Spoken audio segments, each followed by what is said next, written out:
Hi guys, welcome back to another Semprinter TV video. In today's video, myself and Michael Findlay are going to react to Inter's 4-0 win away to SPAL.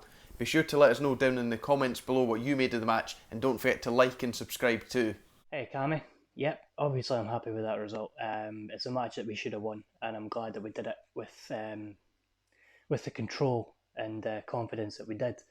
The first half was a bit shaky, obviously, because we were just generally trying to pass the ball into the net again, and yeah, we had a lot of chances that we should have taken. Brozovic hitting the post earlier on, and yeah, at the other end as well. Petagna hitting the bar off a deflected shot, and yeah, that penalty call as well, which honestly it could have gone either way in my mind. The referee could be criticised either way. So at the end of the day, it was a 50-50 call.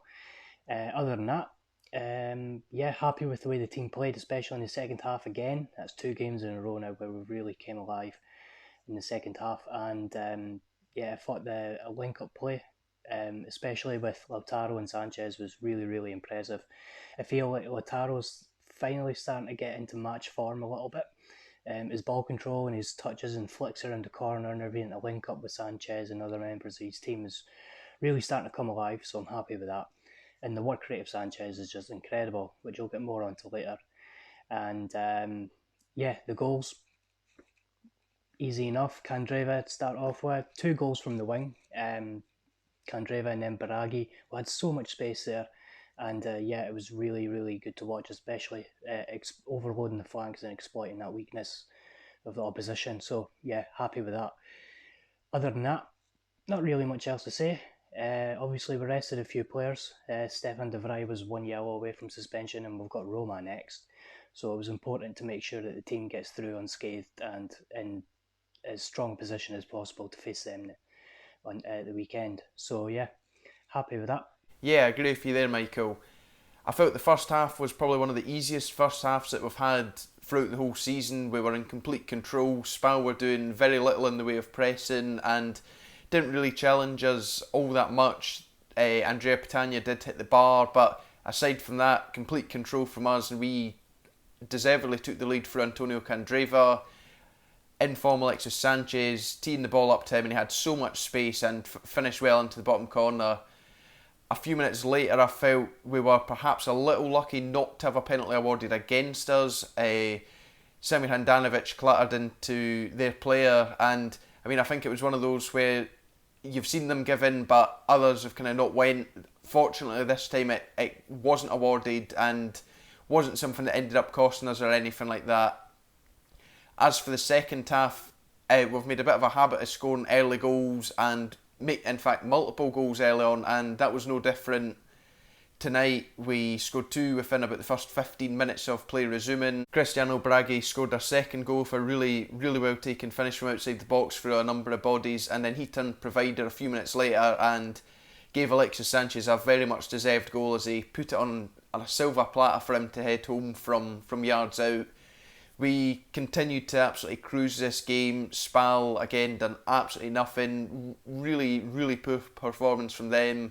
We then put the game, if it wasn't already out of sight, completely out of sight when Roberto Gagliardini tapped home minutes after, perhaps one of the worst overhead kick attempts I've ever seen in my life. As I say, really good performance from us, nothing that I could really complain about. We never had to come out of first gear whatsoever during the match, and obviously it's great that we managed to pick up a clean sheet as well, because that's something that we have struggled to do as of late.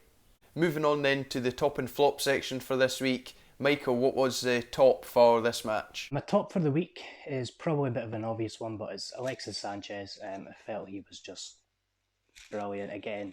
He's really proven, since the restart, he's really proven to be a top quality striker. His work rate is second to none. He's everywhere. He's involved in everything, and I'm so impressed by him. Every time he plays, you're thinking that guy deserves a goal. He's made 3 assists in the past 2 games.